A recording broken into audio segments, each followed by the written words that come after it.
Assalamualaikum warahmatullahi wabarakatuh. Bersyukur kita kepada Allah subhanahu wa ta'ala yang telah melimpahkan rahmatnya kepada kita melalui salah satu peninggalan Rasulullah SAW.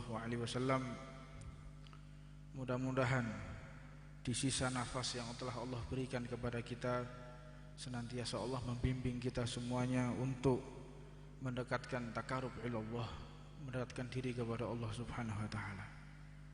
Karena tidak ada satupun manusia yang di dunia ini yang tidak rugi ketika nanti di akhirat. Wal 'ashr innal insana lafi khusr. Demi waktu asar. Kenapa dikatakan demi waktu asar? Karena asar ini adalah waktu yang paling indah, saat yang paling indah. Sebab asar adalah waktu yang mana Al-Imam Al-Baghawi dalam tafsirnya beliau menyatakan asar ini terang, penuh dengan cahaya, namun tidak panas. Ini asar. Kalau pagi semakin terang, semakin panas, maka tidak ada waktu seindah waktu asar. Dan Allah bersumpah atas nama makhluknya. Ini dalil yang pertama bahwa Allah bersumpah atas nama makhluknya. Dan di dalam hal ini maka diperbolehkan kita bersumpah atas nama selain Allah. Dan Nabi Muhammad tidak pernah bersumpah atas nama Allah. Wallahi, itu Nabi Muhammad tidak pernah. Sebab yang pertama, sumpah atas nama Allah ini adalah berat. Rasulullah mengatakan wallazi nafsi biyadi, demi nama rohku yang ada di genggamannya. Wallazi nafsi biyadi. Jadi wallah, demi Allah, tidak ada Nabi Muhammad.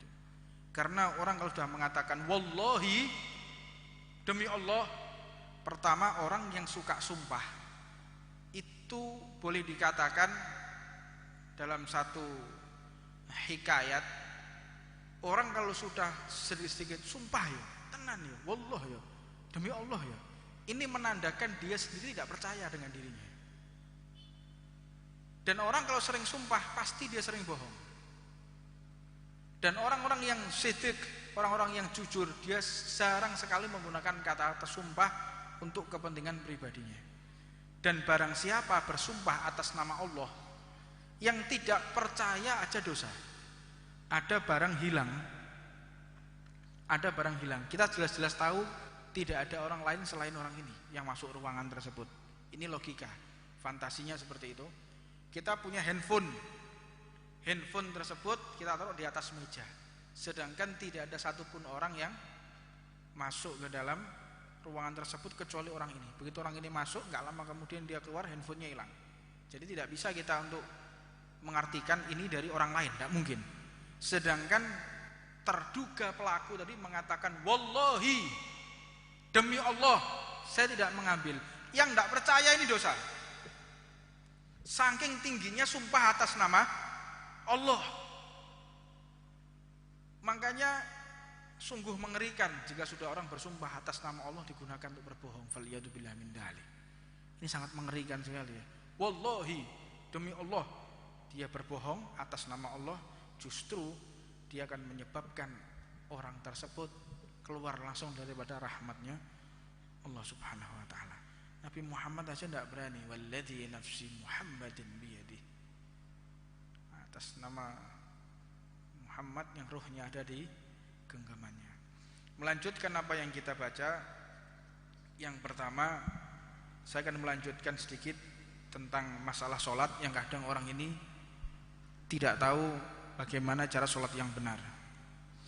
Yang pertama, bahwa di dalam kitabnya Risalatul Jami'ah ini,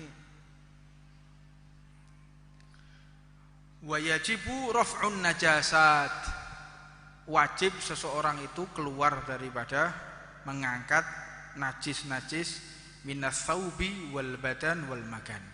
Salah satu yang mengesahkan sholat yaitu harus mengangkat semua najis di dalam bajunya dan di dalam badannya, tubuhnya, dan di tempatnya. Jadi begini, ada speaker lagi enggak sing wireless itu. Jika Anda melaksanakan sholat harus menjaga najis yang ada di dalam baju. Apa maksudnya? Kadang kita naik motor ada belalang masuk atau semut masuk di saku kita. Delok dene sakmu iki delok tokno. Yang sering kali di dalam saku. Nih, langsung tak contoh nih.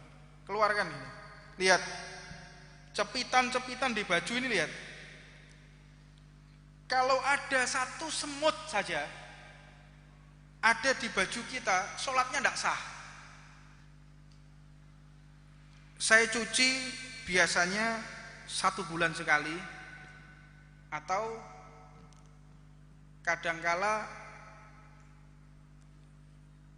lepas sono bojo, ya.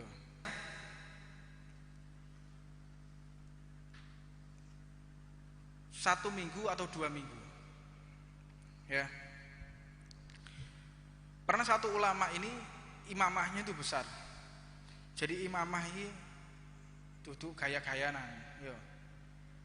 Panjang pendeknya, terus setelah itu ukurannya itu ada ijazahnya sendiri. Kalau tolabah pertama kali santri itu panjangnya sekian, berapa tirok, berapa hasta. Terus ketika dia sudah melampaui dan melaksanakan beberapa hal hikmahnya dia dalam agama, boleh ditambahkan panjangnya. Jadi itu gede-gedenan fi thawbi wal badan wal makan. Jadi ketika kita dengan baju saku, lihat saku kita, utamanya naik motor, omahe tuh pinggir sawah, ono samber moto, yo pinggir sawah, pura-pura gak roh, mamu lho pinggir sawah, pura-pura gak roh deh. Itu naik motor, akhirnya mau ndak mau ada hewan kecil-kecil. Kalau ada hewan tadi masih hidup, dia tidak menjadi bangkai. Namun jika seseorang dalam bajunya ada semut atau belalang masuk dalam sakunya, berarti dia sholat dalam keadaan membawa najis, bawa bangkai, tidak sah sholatnya. Lihat saku kita, lihat, oh ternyata tidak ada. Ulama ini 1 bulan dia menggunakan imamah. Ketika imamahnya dicuci, dibuka ada semut nyelempit di imamahnya. Maka 1 bulan tersebut dia mengkodok sholatnya. Jadi kapan mengkodok? Kira-kira ndak.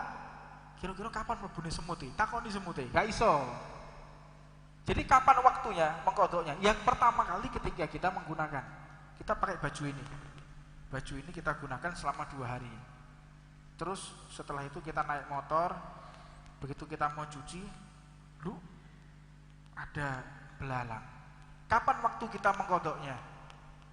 Oh, mungkin ketika saya naik motor ke Lebon, tidak bisa seperti itu. Jadi pertama kali kita menggunakan baju tersebut, itu hitungan kita mengkodok di dalam sholatnya. Makanya sholat itu benar-benar kita harus memperhatikan. Islam ini ajaran komando, ya. Ajaran seperti ajaran tentara, Kopassus Islam, ya. Merapikan baju dulu. Ini ada kotornya apa tidak ada, rapi. Ojo klembret. Dan saya minta ya sampean yang terutama anak-anak muda, lek gawe baju iku yang stylish. Jadi wong delok iku seneng. Sarungi biru, terus dhuwure ya biru atau sama-sama warna gelapnya, bawahnya hitam, atasnya juga putih, isek masuk ya. Ojo ngisore ijo dhuwure biru koyo onde-onde, koyo lapis, wis gak pantes. Jadi wong Islam itu dibedakan dengan orang yang lain, cara berpakaiannya gak serampangan. Wong Islam itu stylish. Makanya Al-Fakir selalu mencontohkan, saya nggak mau berpakaian yang sederhana. Ini zaman-zaman orang yang melihat secara zahirnya. Kiai, ulama kalau sudah serampangan dia diremehkan orang zaman sekarang. Harus berpakaian sebagaimana orang-orang yang dihormati di zaman ini. Karena zaman dahulu dengan zaman sekarang dakwah itu berbeda. Perbedaannya kalau zaman dahulu orang itu hanya melihat takwanya, melihat solehnya, melihat alimnya. Zaman saiki undangan teko tok majelis numpak sepeda ontel gak diregani wong, Pak. Zaman sekarang menggunakan mobil mewah baru dihargai. Bukan kita untuk pamer, tetapi untuk meninggikan harga para ulama. Ojo remehno habaib kiai, ojo remehno. Mereka lebih agung dari siapapun. Lah bagaimana caranya? Kita harus berpenampilan sebagaimana orang-orang yang ahli dunia. Ini zaman dakwahnya sudah berbeda. Dan melanjutkan fitau di dalam baju. Baju kita benar-benar cara berpakaian, nggak boleh ada kemasukan apapun. Di saku kita perhatikan. Yang kedua, cara mencucinya. Cara mencuci baju yaitu di ember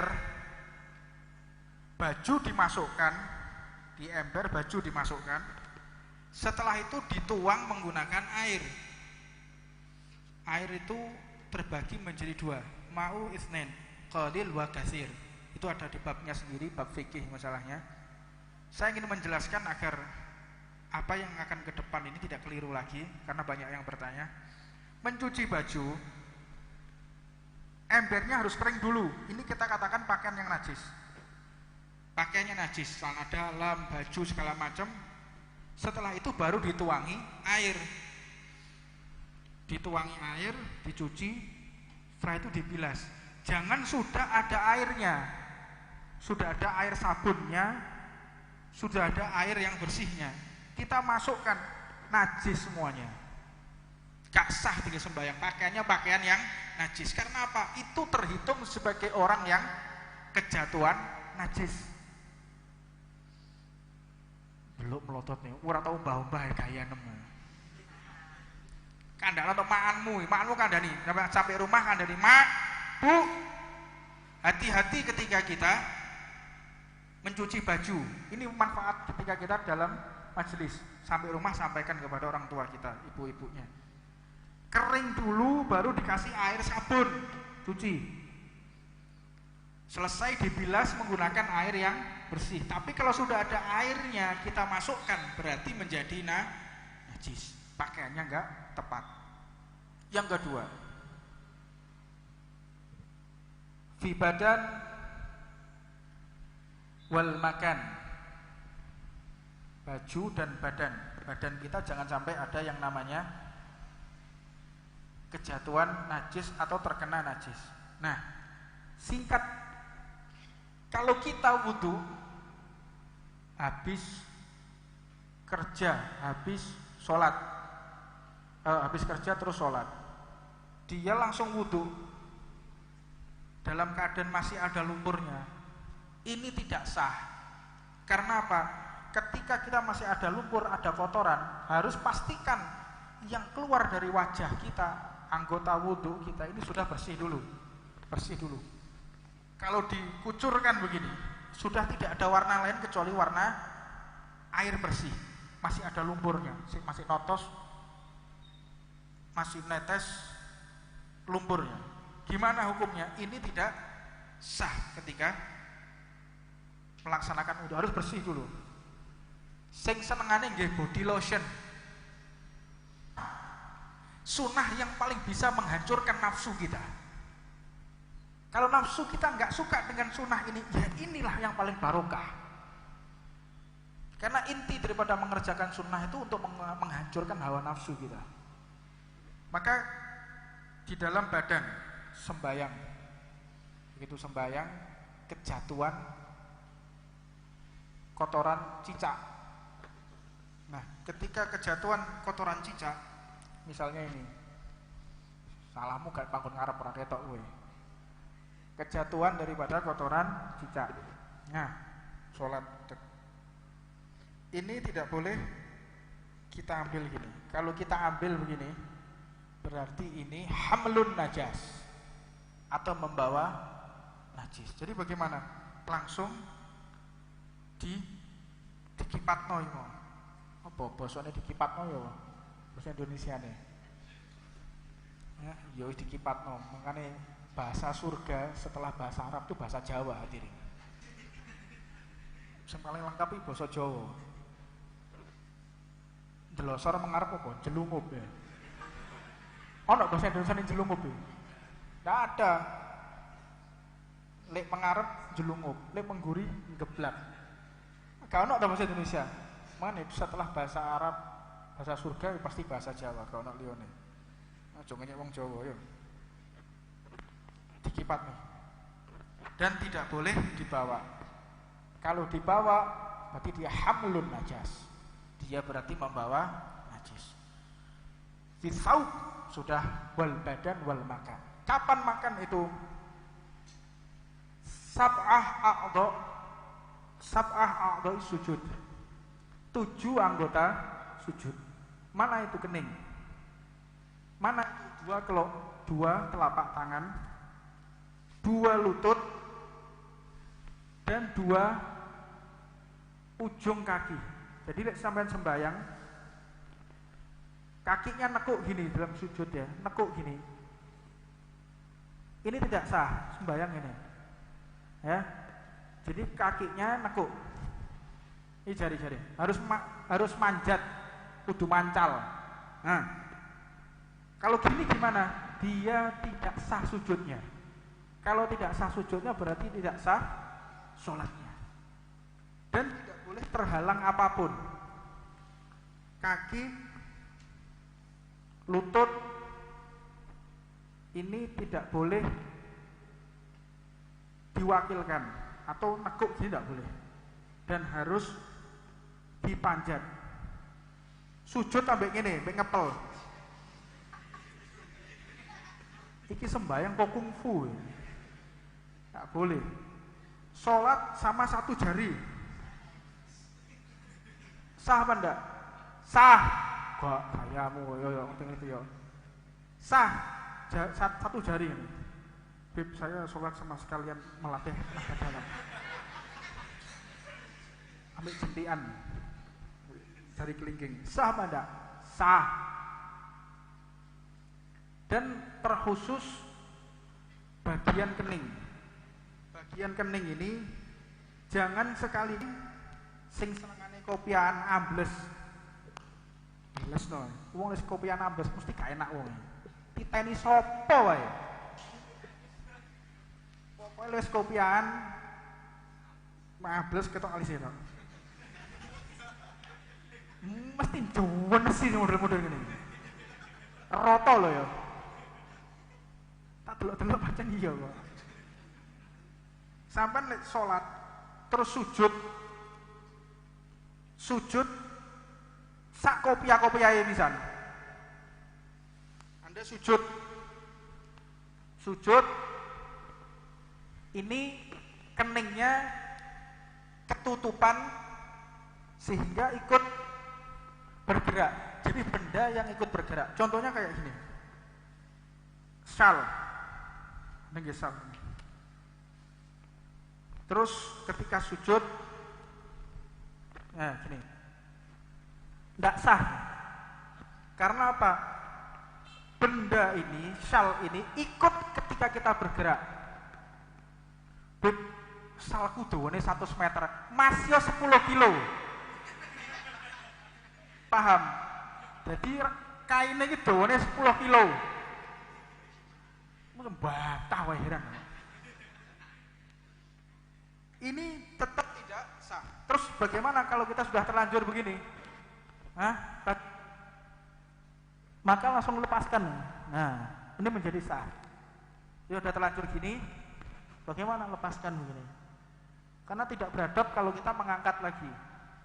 Dan tidak sopan juga ketika kita sujud ambil ngersik-ngersik. Wis selek kakan polah bisa. Ini tidak sah, ya. Jadi kalau udah sujud, ada sujud, tidak boleh terhalang oleh apapun. Seperti itu. Nah, ini penting kita laksanakan karena as-sholatu tanha 'anil fakhsya'i wal munkar. Sholat itu mencegah dari perbuatan keji dan mungkar. Kenapa orang yang masih sholat tapi dia masih melaksanakan perbuatan keji dan mungkar? Apa sebab? Yang salah bukan sholatnya. Sholatnya dia mungkin tidak sah. Mungkin cara wudhunya yang salah, bajunya ada najisnya, mungkin pakaiannya yang dia mendapatkan dari penghasilan yang haram, enggak sah.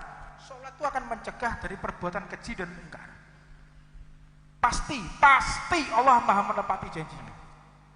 Nah, makanya ketika kita sujud, pastikan semua anggota tubuh kita tuh nempel. Mulai dari tangan, ya masih sampai kungfu mau apa-apa. Tapi ketahuilah, Rasulullah pernah ditanya, ya Rasulullah, umatmu ada yang dibakar di neraka, falyutubillah min dzalik. Ada posisi beberapa orang-orang itu tasyahud, ya. Posisi tasyahud itu ada yang seperti ini. Nah, posisi tasyahud bentuknya ini. Ya, ini diajari Rasulullah. Kapan ini? Ini pada saat Sidatul Khauf. Pada saat ada musuh. Duduknya jangan gini. Musuhmu akeh ora? Musuhmu akeh ora? Akeh setan tok musuhmu ya. Jadi kenapa orang sujudnya seperti ini? Duduk di antara dua sujud seperti ini. Sujud,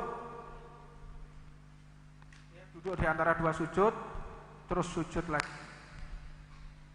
Dan duduk at-tahiyat. Seperti ini. Gimana hukumnya? Ini boleh, posisinya seperti ini. Nah, tujuannya untuk apa? Agar kita diserang musuh itu cepat menghindar. Lumangan melok karate kon.